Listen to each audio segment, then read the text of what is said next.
ओम शांति।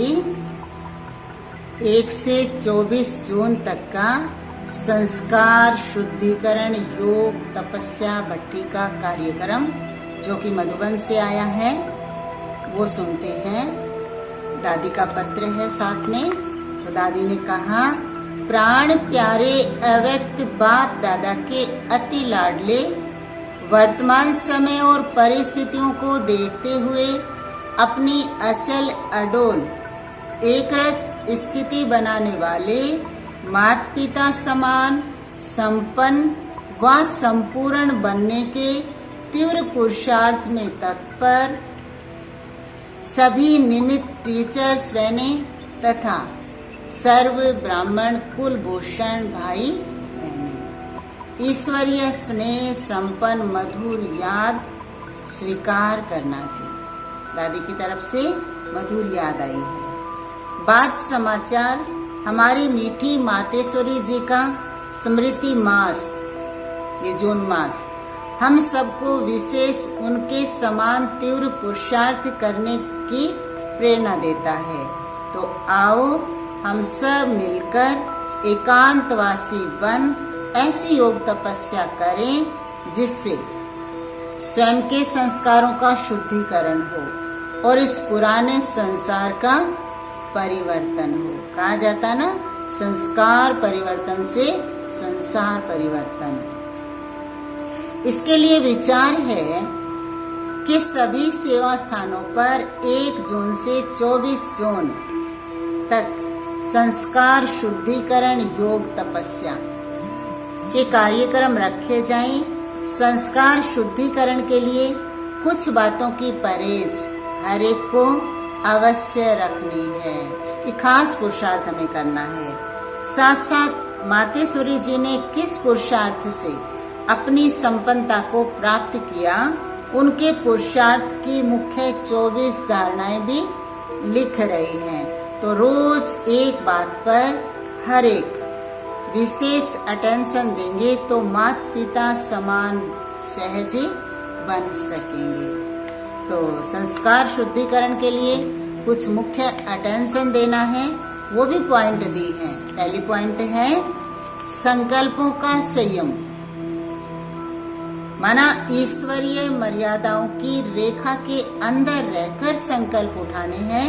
एक भी संकल्प मर्यादा के विपरीत ना चले।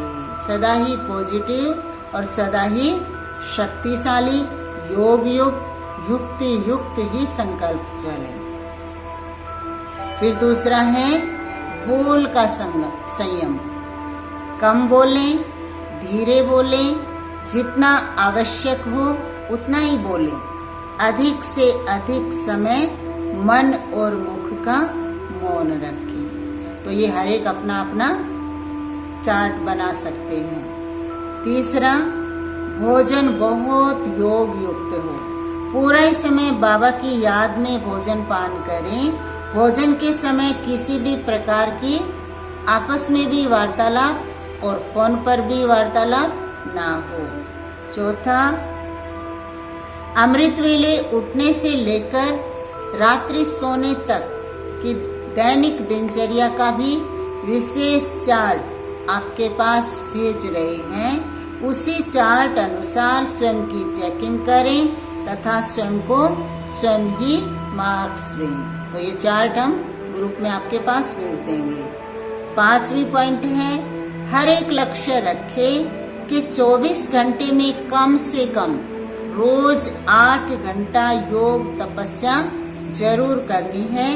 बीच बीच में चाहे जोन के द्वारा सब जोन के द्वारा जो ऑनलाइन भट्टी के कार्यक्रम चलते हैं वो भी जरूर से जरूर करने। छठी पॉइंट है 24 दिन के लिए सभी संसार समाचारों की लेन देन भी कम से कम करें। अंतर्मुखता की गुफा में रहें। पूरा समय आत्म अभिमानी स्थिति में रहने का अभ्यास करें। और नीचे नोट में भी दिया है कि अभी कोरोना के कारण सेवा केंद्रों पर आने जाने का प्रतिबंध है, तो आप अपने अपने स्थानों पर भी बाबा के कमरों में योग अभ्यास कर सकते हैं। चाहे बाबा के सभी स्थान चाहे वो सेवा केंद्र हैं, चाहे पवित्र प्रवृत्ति वालों के घर हैं, सभी स्थान तपस्या कुंड, शांति कुंड बने, ऐसी दादी जी की शुभ भावना है। तो आज की पॉइंट सुनते हैं। मम्मा की विशेषता है, पहली विशेषता है मम्मा की कि जैसे मम्मा मुरली की मस्तानी थी, बाबा का एक एक शब्द बड़े प्यार से सुनती, समाती थी, फिर बहुत अच्छी तरह से स्पष्ट करके सुनाती थी। तो ऐसे ही हमें भी बाबा की साकार व अव्यक्त मुरली एकाग्र चित्त हो शक्तिशाली स्थिति में रहकर सुननी है। जैसे मम्मा के लिए कहते हैं, मम्मा बाबा की मुरली सुनती थी तो जैसे माँ होती है, पहले अपने मुख में भोजन को चबा के पतला करती है, फिर छोटे बच्चे के मुख में डालती है। तो ऐसे ही मम्मा भी बाबा के महावाक्यों को सुनती थी, मनन करती थी, स्वयं में धारण करती थी और फिर बहुत सहज करके हम बच्चों को सुनाती थी। तो जैसे मम्मा के बाबा ने आज कहा ना, मम्मा बाबा के फुट स्टेप चलना है, तो हमें भी मुरली ऐसे ही सुननी है और सहज सहज जीवन में धारण करनी है। ओम शांति।